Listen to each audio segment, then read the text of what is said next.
యూనివర్సిటీకి 150 ఎకరాల భూమి 100 కోట్లు కేటాయించినట్టు సీఎం రేవంత్ రెడ్డి తెలిపారు. వర్సిటీ నిర్వహణకు పారిశ్రామికవేత్తలు సహకారం అందించాలని కోరారు.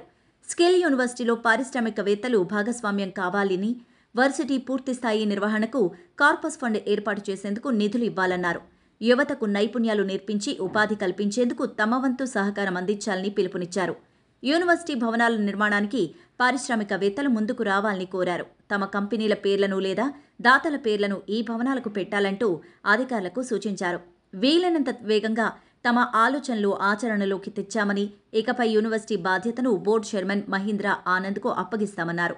Telangana young India skill university బోర్డుతో పాటు రాష్ట్రంలోని వివిధ రంగాలకు చెందిన పారిశ్రామికవేత్తలు, కంపెనీ ప్రతినిధులతో సెక్రటేరియట్లో సీఎం సమావేశమయ్యారు. ఇందులో డిప్యూటీ సీఎం భట్టి విక్రమార్క, మంత్రి Sridhar Babu, skill varsity board chairman Anand Mahindra, co chairman Sreeniraju, board సభ్యులు పాల్గొన్నారు.